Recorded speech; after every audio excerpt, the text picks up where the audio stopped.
Bonjour les amis, j'espère que vous allez bien, que vous êtes sagement confinés à la maison en cette période de crise. Aujourd'hui, la vidéo que je vous propose, elle va parler voyage, mais plutôt derrière la caméra.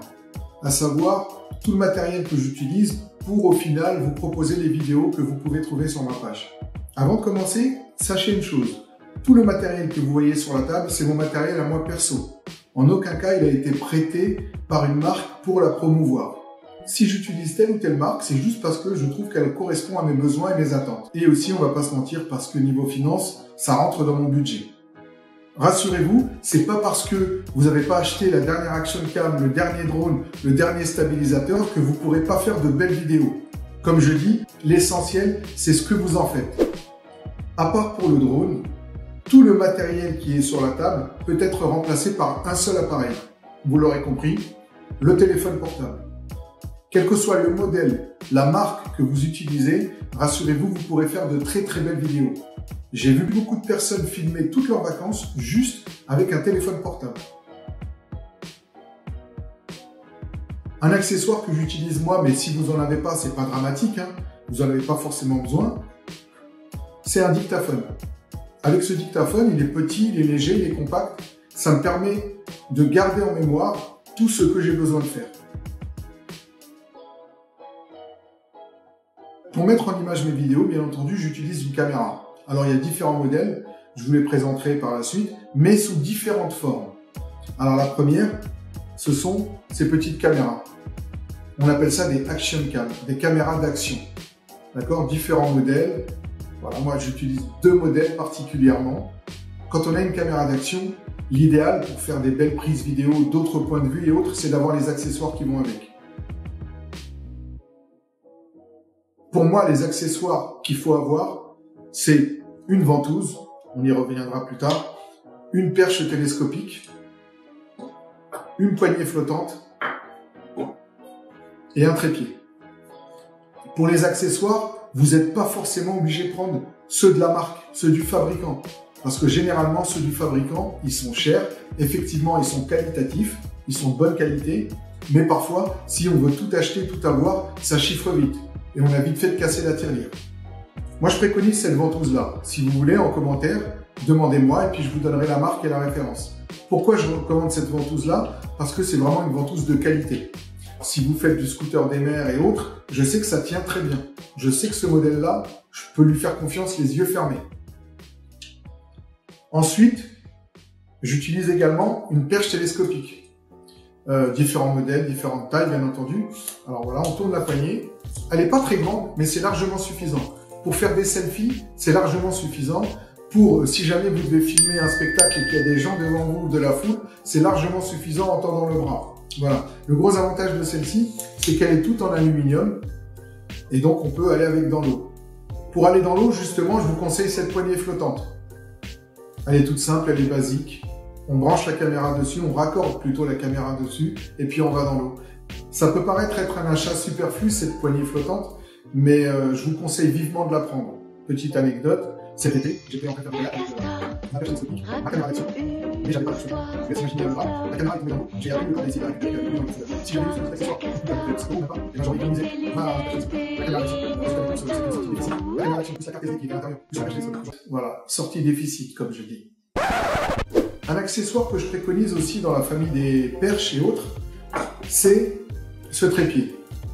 Ce trépied, j'aime beaucoup. Pourquoi? Parce que vous pouvez le mettre et ensuite vous pouvez lui donner la forme que vous voulez. Vous avez vu, hein? Il a une forme un petit peu bizarre, mais le gros avantage de ce type de trépied, c'est que vous pouvez par exemple les accrocher sur une chaise, sur une barrière, sur une balançoire, sur une branche, sur un vélo, sur une trottinette, et ça vous permet d'avoir les mains libres. Moi, je l'utilise aussi, une fois que je raccorde la caméra par-dessus, j'utilise parfois comme perche à selfie. Donc, différents modèles, différentes tailles, différents budgets surtout. Un appareil que vous avez certainement à la maison, mais que vous avez mis de côté depuis l'apparition du téléphone portable, bien entendu, je veux parler de l'appareil photo. Alors, quel que soit le modèle, réflexe, numérique, hybride et autres, moi, je préconise d'avoir un appareil photo avec soi. Ça permet de faire de plus belles photos, surtout si vous utilisez les différents modes de votre appareil photo. Pour moi, le saint graal, entre guillemets, depuis pratiquement 1 an, c'est cet appareil. Alors il est tout petit. Regardez, je vous demande de vous concentrer sur cette partie-là. Hop, j'allume. 1, 2, 3. Hop, voilà. Cet appareil-là, c'est un concentré de technologie. C'est une caméra et un appareil à photo en même temps. Et surtout, point fort de cet appareil, c'est qu'il est stabilisé. Ça veut dire que si je marche vite, si je cours, mon image restera toujours droite. Voilà. Après, bien entendu, en fonction des paramètres que vous attribuez, vous pourrez soit pencher la caméra, soit en biais et autres. Et aussi, une petite chose non négligeable que j'aime beaucoup sur cet appareil, une fois de plus, regardez, c'est ici que ça se passe. Donc j'appuie, et là, on voit que ça tourne. Et bien, en fin de compte, ça me sert de perche à selfie. C'est en train de me filmer, et si vous regardez encore une fois de plus l'objectif, j'ai beau me déplacer, sans déplacer ma main, bien entendu, on peut voir que la caméra me suit. Pour ceux qui font du vlog, comme moi, c'est-à-dire que vous marchez, vous découvrez un pays et que vous voulez faire découvrir aux autres, le gros avantage de cet appareil-là, c'est qu'il sera toujours en train de vous filmer. Quelle que soit la pose que vous prenez, vous avez vu, il est en train de me suivre. Il ne vous lâchera pas d'un œil. Et en plus, ça filme en 4K. Depuis quelques temps, j'utilise un appareil qui, pour moi, a donné un cran supplémentaire à la qualité de mes vidéos. Je veux parler du drone.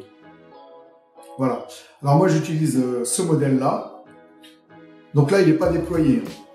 Le gros avantage de ce drone, c'est qu'il est pliable. Voilà, donc je le déplie.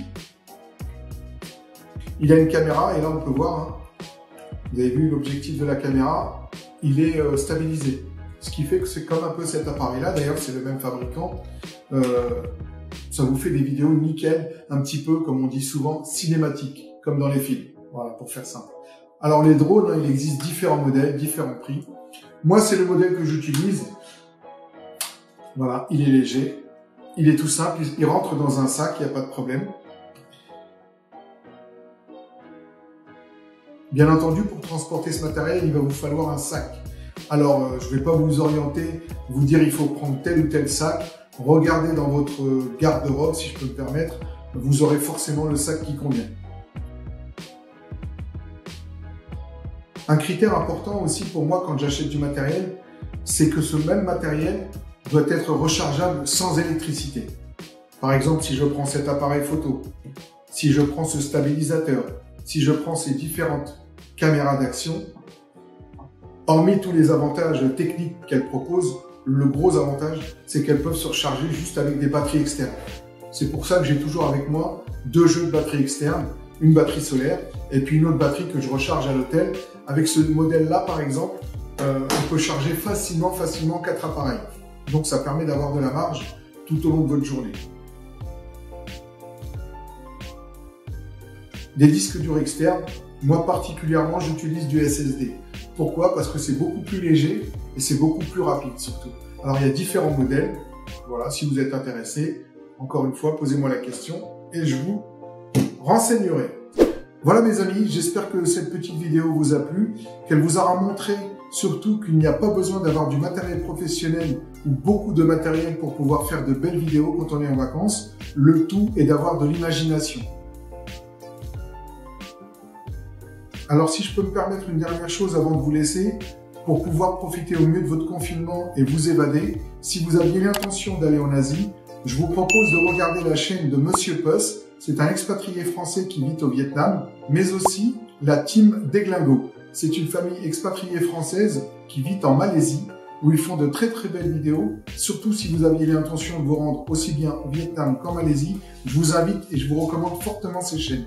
En attendant, je vous demande juste de rester chez vous, rester chez vous, rester chez vous, rester chez vous, rester chez vous.